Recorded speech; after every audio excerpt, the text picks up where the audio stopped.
Hello, podcast listeners. You are now listening to the Coffee, Health, and Science podcast. I'm your host, Jordan River, and I want to thank you for tuning in today.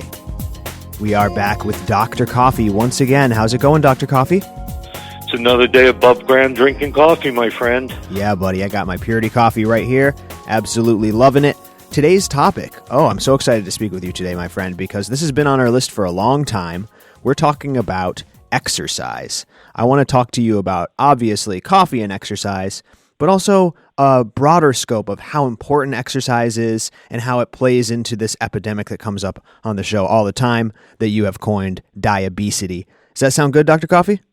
Oh, I love the topic on exercise. I can't wait to do this. So I'm stoked. I'm excited, my friend. So let me ask you, in your professional opinion, we've talked about this on other shows, but I think that personally, America suffers from a couple really, really big setbacks, really, really big hits to our overall healthcare.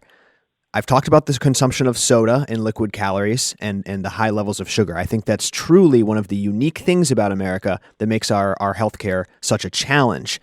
I think that next would probably be inactivity. Do you agree with that, Dr. Coffee? So sitting is the new smoking, as I always say. Oh, that's an interesting. I just thought about that more and more after you said it. I think I get it, but please extrapolate. So, if we go back to the early days of mankind, when we were hunter-gatherers, our survival depended on our being able to move. Right. If you were born without legs, the ability to walk, back in those days, you didn't survive very long. Right. You had to be out hunting and gathering. And we've now developed into a society where we sit all day. Yeah. And sitting causes a whole host of problems, but one of them is that it changes our metabolism to rest and digest instead of fight and flight. Mm-hmm. So our metabolism is really made for get up and go. And unfortunately, as I say to everybody, our get up and go got up and went. No, that's exactly right. And what's interesting is it's really society and the progression of society that has done that. We don't need to risk running through the forest, chasing down, mammals to smash and eat, risk getting eaten ourselves or twisting an ankle or all this stuff. The comforts of society is what has removed this. And now we're seeing the detriments of that. It's fascinating. It is. And we're paying the price in many ways because, as I said, we're becoming bigger and our blood sugar is off. So we've got this epidemic of obesity, diabesity, as I call it. And it's only getting worse because the more we don't use it, the more we lose it. Right. So we've become more sedentary, which means that our skill set on being able to even do things like run or walk it just goes downhill. And so it becomes a vicious cycle or a revolving door to unhealthy habits. Yeah, absolutely. And like you said, how people spend their days, right? Most jobs now take place in front of a computer. Like that's just how it is. You're going to be spending your time in front of a computer, probably sitting down. Another thing that pops into my head is what's really interesting is how the government and city planning kind of goes into this. If I can elaborate, I've been to a lot of cities around the world. One thing I've noticed about America is we have very, very poor bike systems, walking paths, and even public transportation in a lot of our major metropolises. If you go to some European cities, everybody's walking. They walk to get to work. If you go to Amsterdam, everyone's biking. Everybody is all dressed up, biking on their way to work. I don't know if the city planners were having health and fitness in mind when they were mapping out the city, but that ended up being a huge thing. Now everyone just sits in traffic for hours on the way to their job where they sit, and then they get back in their car and sit. You know what I mean, Dr. Steve? Do you think it would be a game changer if everybody had to walk or bike to work? It would be a game changer, except we'd adapt to figure out a way how Segways. to biohack the system so once again we don't exercise. We've become a very lazy society, That's a good point. and we don't value vacation time. We Mm, don't value times not being at work as times we should be doing active things. right. That's just not part of our value system. I'm glad you used that word. Yeah, and we really need to prioritize that stuff. We had Dr. Joel Wade on, and that's exactly what you want. You don't want to be looking for the shortcuts and the hacks. You want to be doing the stuff that is challenging, that results in long-term rewards. So I'm really glad you said that, Dr. Steve. So I love that overview, fantastic overview of the incredible need to revive exercise in our modern life. Let's talk about coffee and exercise, though. I hear it all the time. This is one of the few things, Dr. Steve, that even people who really aren't aware of the major health benefits of coffee, like I've heard, for instance, like really mainstream doctors like Dr. Drew on TV talk about how, yes, coffee is good pre-workout. So why would someone like him say something like that? I'm sure you'll take it a step farther. Just talk to me about coffee and exercise in general. So, as we've talked before, coffee is a healthy antioxidant drink that has multiple benefits. And when we talk about exercise, when we work out, our muscles become damaged. And in that damage, they promote growth. Mm-hmm. So when a muscle is growing, lactic acid is produced, which can lead to pain. Drinking coffee has multiple benefits to decreasing lactic acid production, Oh, making the muscles grow bigger, faster, and without as much discomfort. wow. That's surprising to me. So that's the antioxidant properties of coffee. That makes sense, I guess. Like you said, if you're damaging and repairing the muscles, I'm sure that implementing some anti-inflammatory and antioxidant compounds probably would aid that. But I didn't know that it helped build muscle. That's pretty incredible. It helps build muscle.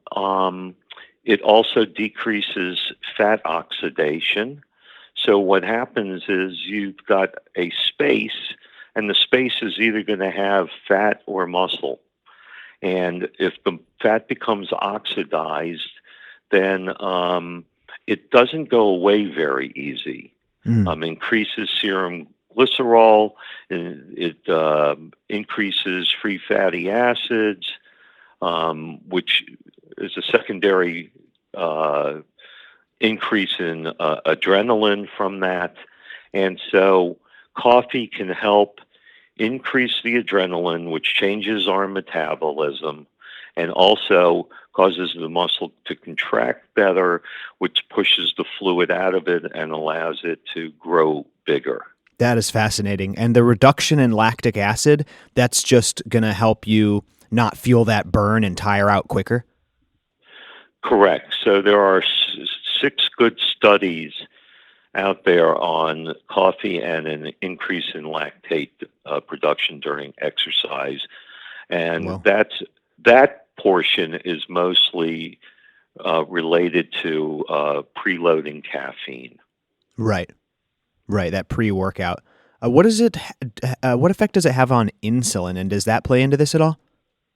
It does play into it. So a decrease in insulin sensitivity is noted when caffeine and coffee is taken alongside carbohydrates. And this is thought to be a secondary gain to reducing glucose deposition. So when we take in a carbohydrate, we've got to use it as sugar for energy. And if we're not using all of it, then it gets stored as fat. Mm-hmm. And the fat will decrease muscle growth, as I just talked about with oxidized fat. And so when we drink coffee, we're getting the benefits of a liquid. So the liquid helps with being a diuretic. We're getting the benefit of antioxidants. We're getting the benefit of the caffeine. And all of those things help with how we use insulin. So there are two big problems with insulin. The pancreas not being able to produce it, Mm. and that would be what we would call, and I'm talking generally now, that would be what we would call type 1 diabetes. Okay.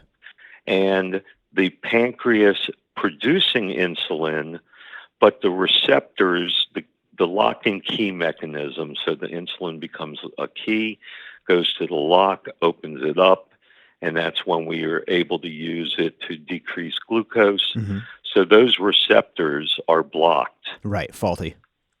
And that's what we would be calling type 2 diabetes. Okay. And if you've heard me talk before, then you know dementia and Alzheimer's are what I call type 3 diabetes. Right. Right. So, again, coffee with caffeine as a liquid has the ability to make insulin more receptive, make our receptors more receptive to insulin, let it work better in the body. That is really, really fascinating. Yeah. So what about recovery? Is this going to help us after a workout, and why would you speculate that it would?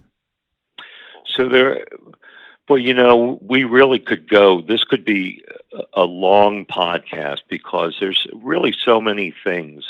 We can talk about blood flow, we can talk about fatigue, we can talk about metabolic rate, we can talk about oxygen uptake, and all of those things affect our exercise recovery ability. So there's a nice minor study done with oxygen that shows that there's an increase in oxygen uptake when we consume coffee, caffeinated coffee, and it's related to an increase of metabolic rate. Wow, I didn't know that. That's incredible, because that oxygenation is a powerful, powerful tool if anyone's into breathing exercises and stuff like that. That's really interesting. Yeah, so coffee helps increase. Remember, we can live a month without food, a week without water, only 3 minutes without oxygen. Right. Oxygen is our most important macronutrient. And coffee helps us breathe? That's crazy. Not only does it help it breathe, it helps with the ability to use oxygen. So it helps our red blood cells get the oxygen in and carry it along to feed all the different areas of our body. So oxygen goes from the tip of our nose to the bottom of our toes. Right. And again, every cell in the body needs oxygen, and coffee and caffeine increase the uptake of oxygen, probably related to an increase in metabolic rate. Oh, fascinating stuff. I didn't know that was a direct correlation. So cool. Talk to me about the blood flow in general. So the blood flow is related. So you've got the heart, and the heart contracts and it pushes the blood out, and the blood is carrying oxygen because the lungs have oxygenated the blood. Mm-hmm.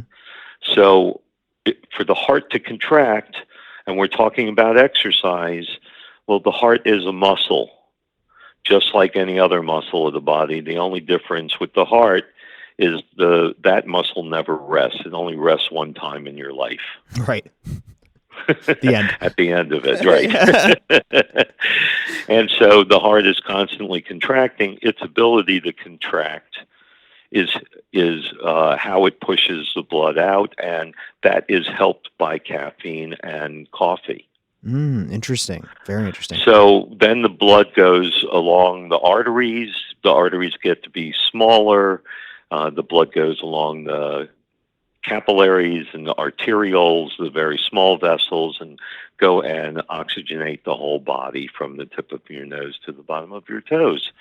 And that's related to how thick the blood is, how thin the blood is, the elasticity of the arteries, and all that is helped by good quality antioxidant coffee. Yeah, absolutely. And then I can imagine, obviously, the energy levels playing into it. I mean, I never give caffeine enough credit for just getting you up and moving around.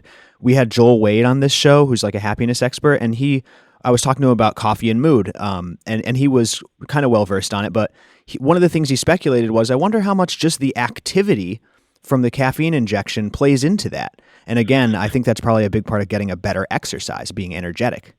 Sure. So there was a nice study done in which they gave people coffee that contained 300 milligrams of caffeine, and these were marksmen.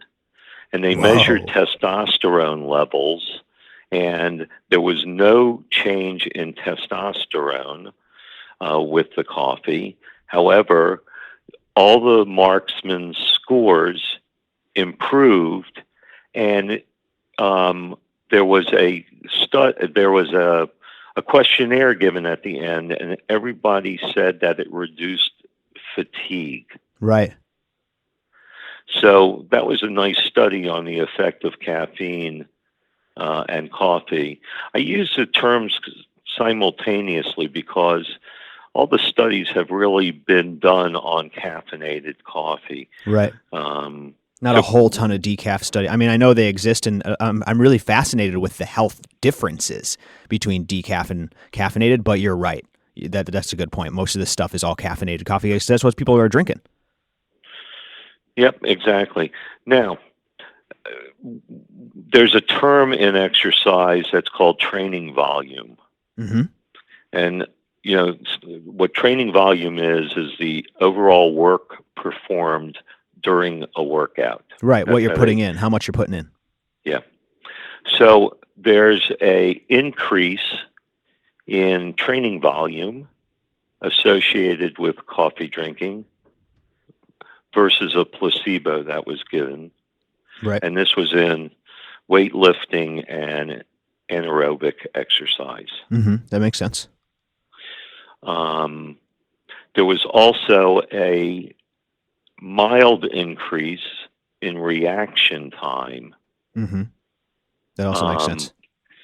But there was no change in accuracy. So just because you had a faster reaction time, it didn't really change accuracy. That's interesting, and I think performance is really one of the more overlooked benefits of coffee. Like, it seems clear that we wanted our soldiers in coffee. If you look at the MREs that we provided our soldiers and across all the wars, they all included coffee.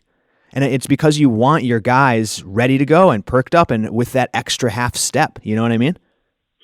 Well, it's not only that, but we definitely know that the concept of well-beingness, yes, how you feel, your subjective well-beingness, increases with coffee consumption. That's such a good point. Yeah. So you want your soldiers, you want your workers, you want your runners, you want everybody to be in a happy mood state when they're going to do whatever tasks, and you want them to fatigue less. Mm-hmm. And so the fatiguing less and the mood state is related to the catecholamines usually in coffee. We want to keep people in a good mood state, and we want to reduce anxiety. And we would think that caffeine would make a person more anxious, but it doesn't. In fact, what we found is the anxiety and caffeine relationship is related to a genetic susceptibility. Oh, interesting.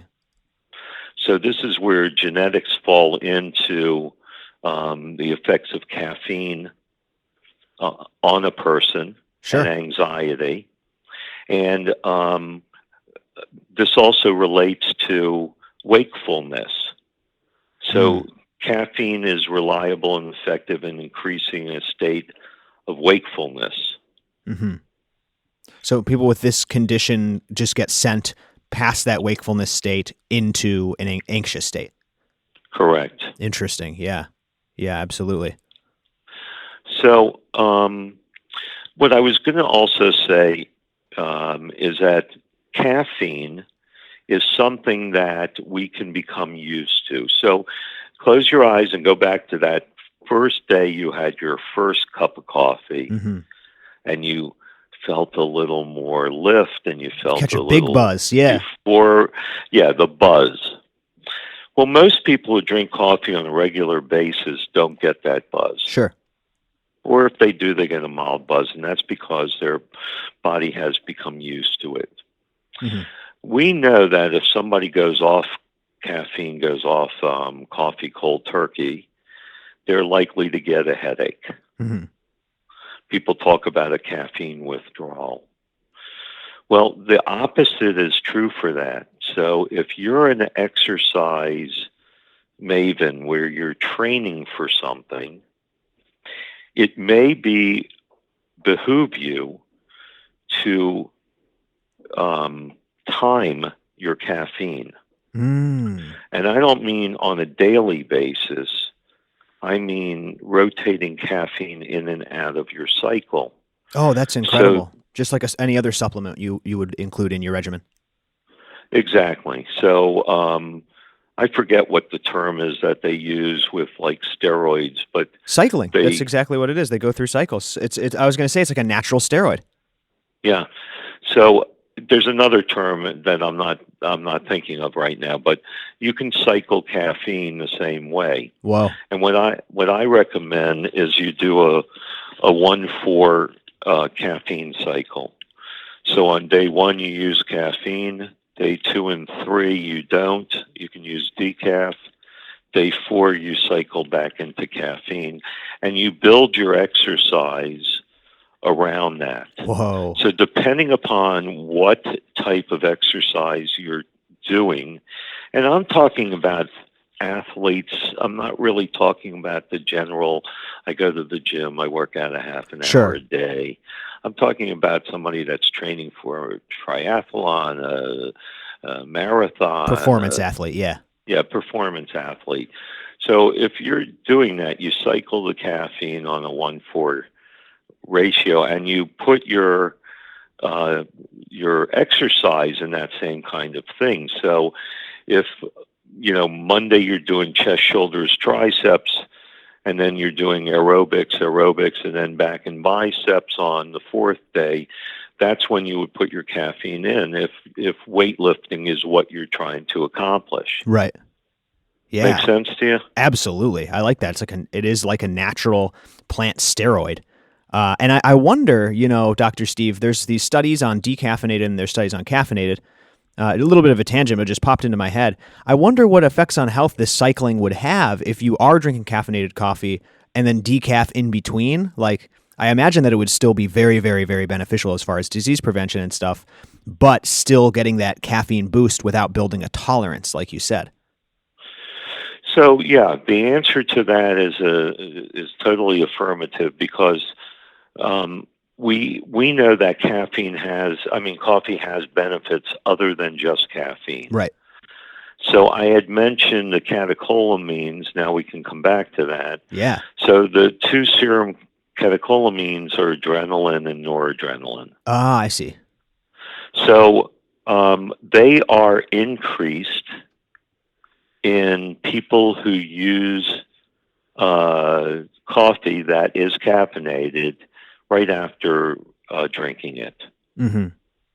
So that's why on the days that we're cycling caffeine as a performance exercise person, we would drink our coffee, getting about 250 milligrams of caffeine prior to the workout.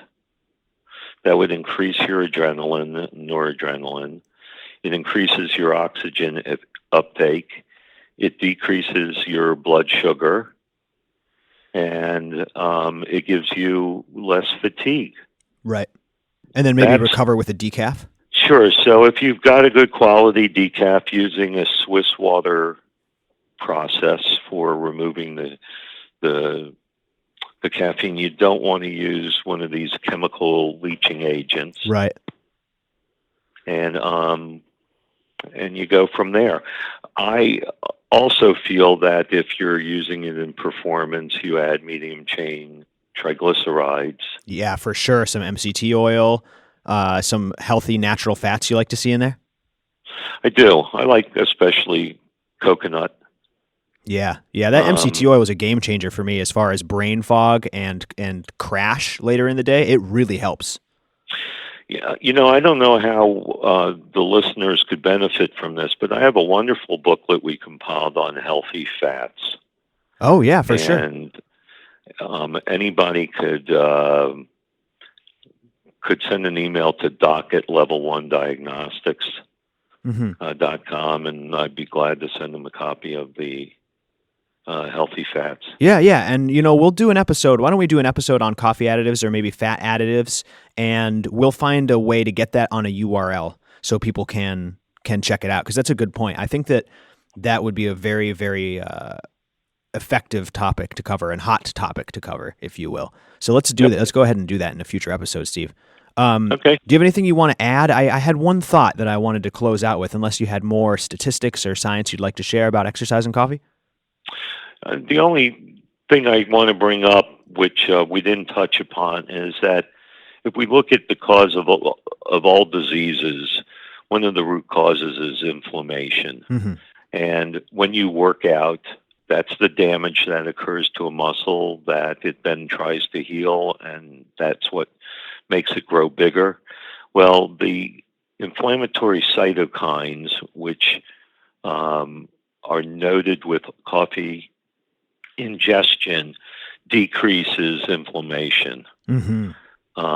So coffee is really good for decreasing inflammation as well. Keeping that inflammation down constantly. Is there any downside to these anti-inflammatory life protocols? It seems like inflammation is just the enemy, and anything we can be doing to, combat it or prevent it seems to be beneficial. There is no downside, no. And all the stuff that we don't want to do is anti-inflammatory. Eating more vegetables, exercising, getting good sleep. You know what I mean? Yep, exactly. Yeah. And have you ever used one of those percussion instruments? What do you mean? So there's a whole bunch of percussion instruments for sale now. The Hypervol and I can't even remember the names of all of them, but they're sold all over the place. We can come back and post the name of a good one that people could go on to Amazon or somewhere and buy, but they're almost like a gun, and they percuss. Yeah, Boom, boom, boom. yeah, they kind of punch you with a little piston. Yeah, so those are really good to use after you work out as well. Oh, for sure. They really increase the blood flow through the area and get the lactic acid out of there. And I just use them with athletes all the time, and they're great. Yeah, my chiropractor uses one of those on me sometimes, and it seems to. Yeah. I enjoy that a lot for sure. And Yep. my final thought, you just brought up athletes again. Something popped into my head while we were doing this episode, which was I was always confused by something in the sports world. I'm a huge MMA fan. If people follow me on my other platforms, you know that. And one thing that I heard about professional mixed martial arts fighters, they're not allowed to take steroids, obviously, and they're drug tested for all this stuff. But the day of the fight, when they come to the arena, before they get in the cage, they're sitting in the back room for hours. Aside from you can have no performance enhancing drugs. Aside from all that, once they're in the locker room, they can't have anything but water. Nothing but water. And I always wondered why that was. After talking to you about all these different studies and the lactic acid reduction, I understand now why you wouldn't want your opponent drinking a bunch of coffee or some sort of natural food protocol that would lower his lactic acid, reduce his fatigue, increase his timing, and his reaction speed. That's actually an unfair advantage. I never put that together. I wonder if that has something to do with the general idea that, yeah, you don't take any PEDs, but even so, before the fight, only water for you. Is that a fascinating little aspect I just pointed out, Steve? It is, and what they've done with MMA is really tried to make a level playing field for all the participants and not allow anybody to sneak in anything that gives them a nutraceutical advantage. Exactly. That's so funny that includes beverages too at some point. So I just thought that was a nice little tidbit. Hope the listeners enjoyed the comparison there. Dr. Steve, this was great, man. Fantastic overview of exercise and coffee. Definitely something that we should be incorporating into our exercise routine, right? Absolutely. Yeah, absolutely, everyone. Thank you all so much for tuning in. Thank you, Dr. Coffee, for taking the time to do this, my friend. Absolutely. It was great, and I'm going to go have a cup of coffee. Love it. And do some push-ups. Yeah, buddy. I love it. Me too. Thank you all so much for tuning in. We'll see you next time on the Coffee, Health, and Science podcast, everybody. Bye-bye.